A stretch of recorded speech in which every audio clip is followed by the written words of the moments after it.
Olá, amigos! Estamos começando mais uma edição do programa ABCD Maior Entrevista. E hoje vamos conversar com o jornalista Eduardo Reina, que está lançando o livro Depois da Rua Tutóia, uma história sobre sequestros de bebê durante a ditadura militar. O livro combina fatos e personagens reais com ficção e joga um pouco de luz sobre esse período da história do Brasil que ainda é pouco pesquisado.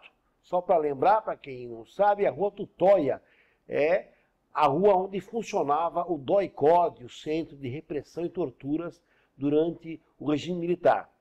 E a história começa justamente no ABCD, mais precisamente em Mauá, onde havia um grupo muito ativo de militantes que resistiam aos militares naquela época.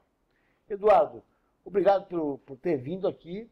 E eu já pergunto para você, de onde surgiu a ideia de você combinar fatos reais da nossa história com a ficção? Eu que agradeço a oportunidade de estar mostrando esse livro para vocês.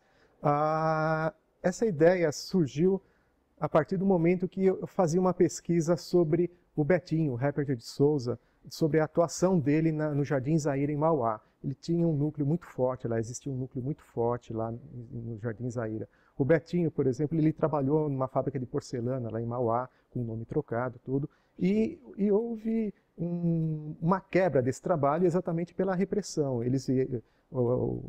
Os agentes da ditadura descobriram e vieram aqui e acabaram com tudo. A história surgiu aí. E eu comecei a ligar as informações, eu sempre pesquisei sobre como que foi a ditadura no Brasil, e uma coisa que me deixou muito intrigado se na América do Sul o modo de operação da ditadura era semelhante no Brasil, na Argentina, no Uruguai, no Chile, no Paraguai, na Bolívia, e na Argentina, por exemplo, existiram 500 casos de bebês sequestrados durante a ditadura. Desses 500 casos, 149 já foram solucionados, há pessoas presas por causa disso. E eu fiquei imaginando, poxa, aqui no Brasil não tem nenhum caso assim, o nosso território é tão grande, houve uma luta tão grande aqui, não existiu bebê sequestrado. Eu fui indo.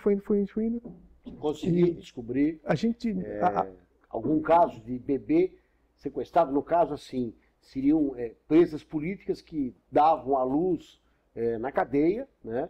E os seus carcereiros pegavam a criança e davam para outras pessoas criarem.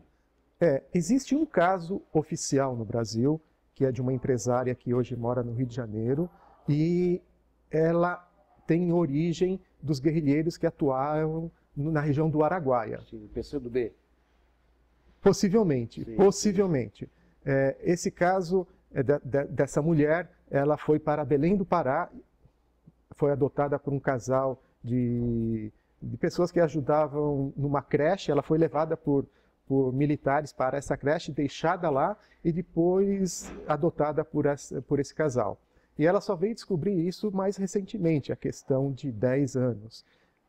Só um caso? Só um caso. E esse caso foi descoberto graças à ação dessa própria mulher, que achou muito semelhante, quando ela viu a fotografia de uma filha de um guerrilheiro morto, ela se achou muito semelhante a essa pessoa, contatou essa pessoa, e aí fizeram o DNA 2 vezes e constatou que 99,99% de que são irmãs. Então, elas teriam o mesmo pai. A história da repressão política no Brasil, Eduardo, você falou que na Argentina se apuraram 500 casos de bebês sequestrados, né? Isso. E aqui só um. Você acha que ainda tem muita coisa que a ser revelada ainda, que está escondida, que está camuflada em algum lugar? Sim, muito, muito. Existe esse caso dessa mulher, existem outros 8 casos que estão em tramitação na justiça. Isso daí demora muito. Qual que é a grande dificuldade que se tem em montar esse quebra-cabeça da história da repressão civil-militar aqui nessa última ditadura que nós tivemos? É que faltam documentos. E além de faltar documentos, muitas pessoas não querem falar. Então, você consegue montar um trecho da história, vai ficar um gap muito grande, depois continua lá na frente. Então, essa é a grande dificuldade de se revelar as coisas que existem. Apesar das comissões da verdade que existiram, a gente está andando muito devagar. Eu acho que o Brasil é o país mais atrasado na América Latina quando se trata de punição aos culpados pelas atrocidades cometidas durante a ditadura militar. Você acha que a imprensa brasileira ela tem uma atenção sobre isso que você está falando, né? Na América Latina, o Brasil, que é o país mais populoso e que a ditadura mais antiga naquele período dos anos 1960, 1970, a imprensa, você acha que poderia ter feito mais coisas e não fez? Eu acho que a imprensa poderia ter feito mais coisas e não fez. Você está super certo, Walter. O que existe são trabalhos individuais de jornalista. Existe muita gente correndo atrás disso, fazendo pesquisa sobre isso. E todos têm a mesma dificuldade de não conseguir nada. E a imprensa, como empresa, como organização, não vai atrás disso, mesmo porque a imprensa que está hoje no Brasil, a grande imprensa no Brasil hoje, é a mesma imprensa que nos anos 60 e 70 apoiou os militares de todas as formas possíveis. Já que nós estamos falando dessa questão da violência, da tortura, a gente, alguns dias atrás, viu um deputado na Câmara dos Deputados em Brasília defendendo abertamente um torturador, uma coisa que envergonha todo mundo, porque a tortura é um crime inafiançável, um crime hediondo, né? E você acha que, por exemplo, hoje, na atual situação do Brasil, é possível se pensar novamente nessa tortura institucional? A gente sabe que, por exemplo, a tortura existe em muitas delegacias do país de uma forma escondida, né? Mas a tortura oficial, como existia no tempo do regime militar, né? A violência, a repressão oficial, pode voltar ainda aqui no Brasil? Voltar como foi nos anos 60 e 70, não. Mas existe uma certa tortura, entre aspas, porque o modo de operação das polícias militares no Brasil é a mesma daquela época. As pessoas que passaram por aquela época hoje já estão mais velhas, mas os subordinados deles seguem a mesma doutrina. A gente pode ver hoje, pela ação da Polícia Militar aqui no estado de São Paulo, não existe a tortura de você pegar e pôr no pau de arara, mas existe uma outra tortura, e até física mesmo, que isso acontece claramente na rua e principalmente nas periferias.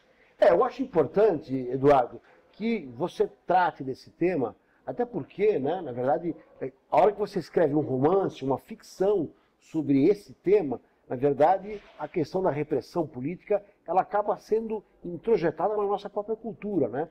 A gente vê o caso, por exemplo, do cinema argentino, que trata muito bem essa questão, né? Por isso, a avaliação minha é que é importante que surjam obras literárias, ficção, situando, né, o leitor num período que é importante para a gente, um período que foi violento, triste, mas que é preciso mostrar como é que era o Brasil naquele momento. Então, eu queria que você falasse um pouco do livro, né, que você está lançando agora, mostrasse aí para o leitor, para o pessoal até procurar. Já está à venda nas livrarias? Então, o autor do prefácio desse livro é o ex-deputado Adriano Diogo, que foi o presidente da Comissão da Verdade do Estado de São Paulo. E ele fala que, lendo esse livro, parecia que ele estava lendo um relatório da Comissão da Verdade.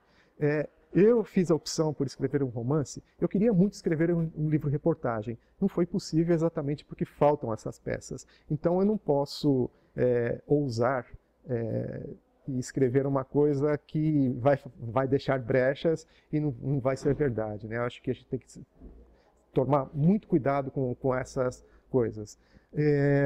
Agora, esse livro, eu gostaria muito que ele servisse como base, ou então desse o pontapé inicial, para a gente retomar a discussão sobre essas coisas, né?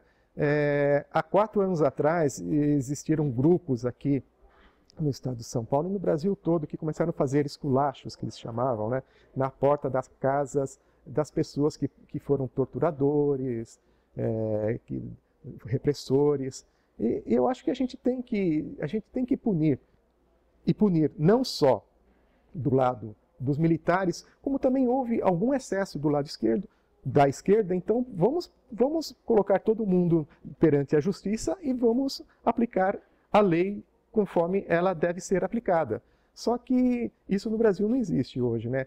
O Brasil errou muito quando assinou a lei da anistia. Essa lei da anistia deixou passar muita gente impune e... Anistiou torturadores e torturados, né? Muito mais, Walter, muito mais. O grande problema é que anistiou pessoas que não precisavam ser anistiadas.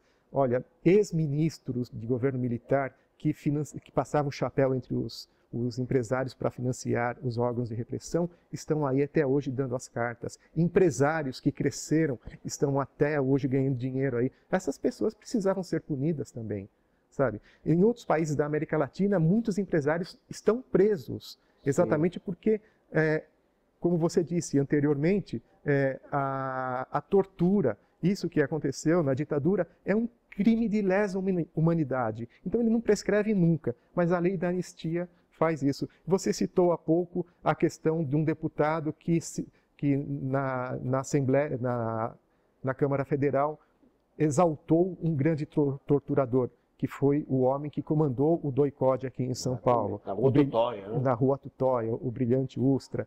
Então, esse homem, se você for ver nas pesquisas eleitorais, ele está com 8%, 9% nas pesquisas.